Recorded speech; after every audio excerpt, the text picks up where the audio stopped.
Yes, listen. Let's listen. We have to pause on my wow because the wow is just wow. That's what we're gonna start with. I am so proud of all of you guys. So excited to see you guys clash into this incredibly scary world that I'm a little freaked out by reading these scripts. Do you feel like, okay, take your money out of the bank, or like maybe we should? Does it make you change any of your current actions right now? Working in Canada makes me feel that way as well. I mean, Britain sort of sold themselves down the river a few weeks ago, and so I'm just going to stay in Canada. Head north. It's going to keep on getting warmer. It's going to be a lot more water. What about you?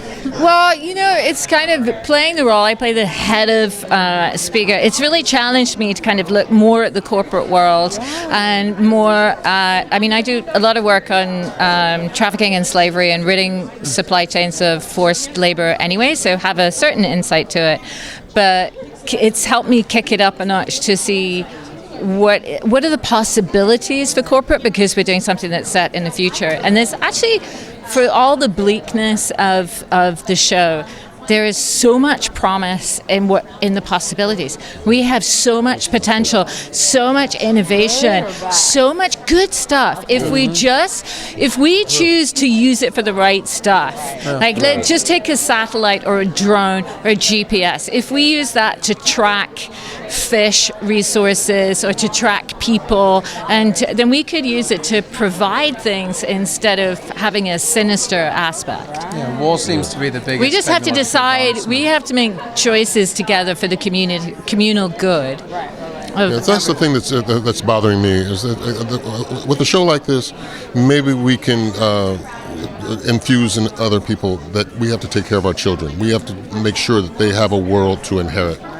A positive world, a healthy world, a well-fed world, a clean water, clean drinking water world. And the way we're going, this is the dystopian kind of place we're headed to. We'd like to flip the script on that.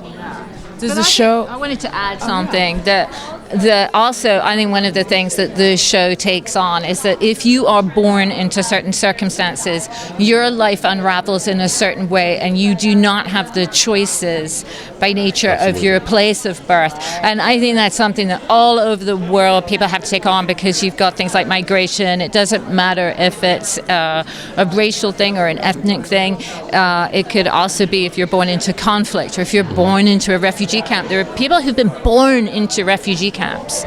And I think that's something that, for all the bleakness of the show and this dystopian feel, there's great heart in it, because you have these heroic characters who are really struggling against that and don't give up on it. There's this very human aspect. Well, I strongly believe that art imitates life. So do you guys feel like with a show like this has some kind of bearing on like the way the election's going and the way that social media influences those kind of big ideas that are very worldly? I think we run the risk of projecting that art imitates life sometimes. I think we created this show to tell great stories about great characters fighting in a really great world. And although the last year and a half, maybe politically and globally, with migration, with Brexit, with Trump, with all these things that might, corporations, there might be increased relevance. That's only due to the brains initially, the guys behind the project, writing something that that was so grounded and so in tune with fact and truth. And so the fallout is just the fallout. It's more of a coincidence than a deliberate attempt at mirroring. I don't think that's.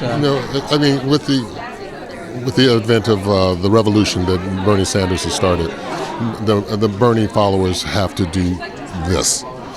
We have to take it as not a loss, but a start. And we've got to get, progressive mayors, governors, congressmen, senators. It's not over. We haven't lost. This is just the first salvo. Keep it going. Or we are doomed to the world that we're about to depict. Guys, I'm scared. I don't know.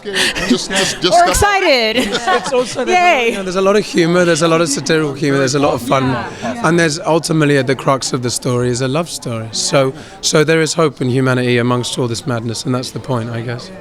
Last but not least, if you could play another character on the show, what other character would you want to play? After you. Oh my God! Male or female? I know. I'm thinking. don't know. I like my character. I think I like my daughter. Okay. Ooh. Yeah. Okay. And Alison's pretty great at it Yeah. too. I would take Julia's part. I would take Queen Bee. I'd love to be Queen Bee. You look great in those dresses. And honestly. I heard this costume is also from set, so I'm like, that is she's in character right now, folks. But and if not, there's a few great characters in the red zones from the dark side, the darker sort of side of the world. Yeah. A man called Ian Tracy plays one part that we haven't discussed yet so well that if I could do anything close to what he could, then I would take his part hands down. I'd love to. Ian Tracy, he plays Terrence. He's a wonderful kingpin of the red zones. Guys, make sure you stay tuned. Incorporated is going to be amazing. Thank you guys so much for your time. I'm so excited. Yeah, so nice to meet you guys. Thank you. Thank you so much.